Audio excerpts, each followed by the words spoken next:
And in conversation with another incredible, powerful woman, in fact, the greatest athlete or greatest tennis player of all time, Serena Williams.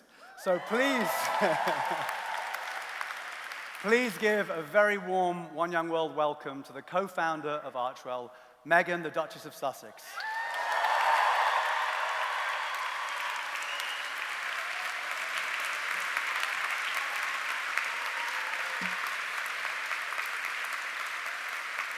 Thank you. Well, good evening, everyone. It is very nice to be back in the UK. And it is very nice to be back with all of you at One Young World. As you'll likely hear many times this week, look, as we just heard, you'll hear all sorts of things. Some very heavy, some very uplifting, but the resounding spirit I believe you will hear is that you are the future. But I would like to add to that you are also the present. You are the ones driving the positive and necessary change needed across the globe now in this very moment. And for that, I'm so grateful to be in your company today. It was several years ago in 2014 that I was first invited to be a counselor at One Young World. And in many ways at the time, I was probably a lot like each of you, young, ambitious, advocating for the things I deeply and profoundly believed in. And also looking around and wondering, how on earth did I get here? Have any of you today so far had that feeling, that pinch me moment where you just go, how am I here? Oh, it's a lot. And at that dinner, there were about 20 to 30 of us for the counselors. And there I was the girl from Suits.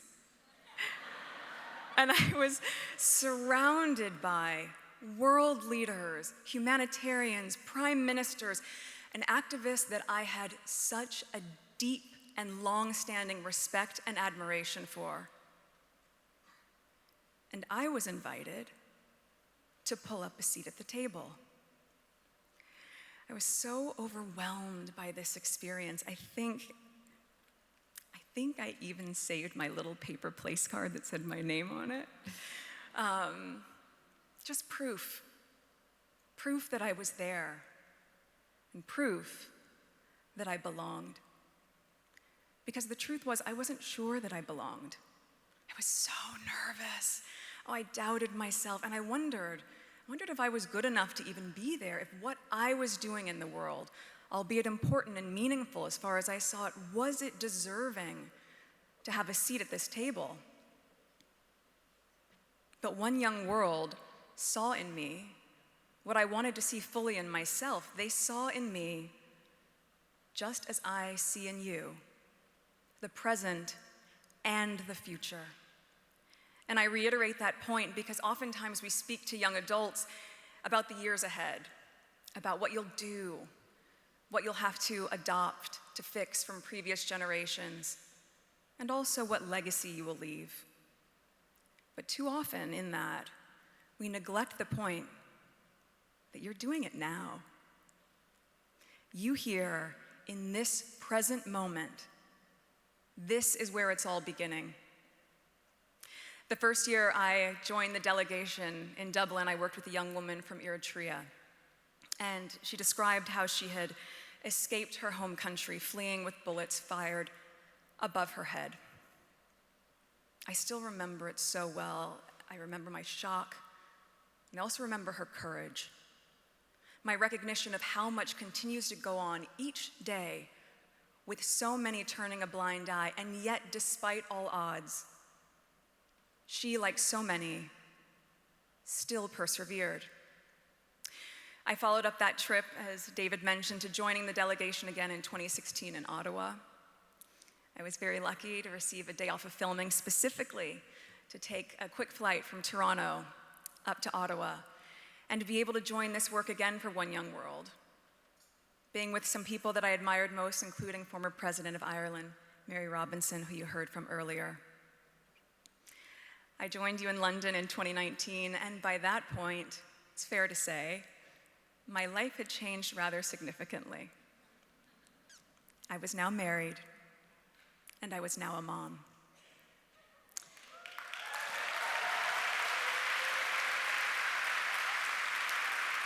My worldview had expanded exponentially, seeing the global community through the eyes of my child.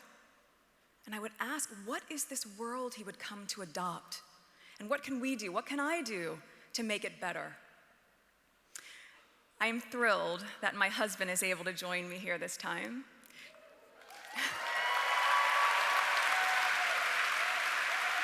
To be able to see and witness firsthand my respect for this organization, this incredible organization, and all that it provides as well as accomplishes. One Young World has been an integral part of my life for so many years before I met him. So to meet again here on UK soil with him by my side makes it all feel full circle. And just as a sidebar, earlier this afternoon, we sat down with a few of you delegates, and it was incredibly inspiring, the resounding themes that came up about representation, about inclusion, about access, and about trying to shift the global perspective for all of us as a global community to one of curiosity over criticism. My husband has long advocated for important and necessary impact in the world, focusing a huge part of his life's work on the youth. So for both of us, bearing witness to the power that you hold in your hands and the unbridled enthusiasm and energy that you have to see things come to fruition, it is just an absolute privilege. I'm incredibly humbled to not just stand before each of you, but to stand beside you. We often hear people say the time is now, but I'm going to double down on that by saying your time is now. The important work can't wait for tomorrow. And this week, the world is watching as you cement your place in history by showcasing the good that you are doing today, in the present moment, as we embrace the moment of now to create a better tomorrow. And with that, it is my absolute honor and pleasure to declare this year's One Young World Summit officially open.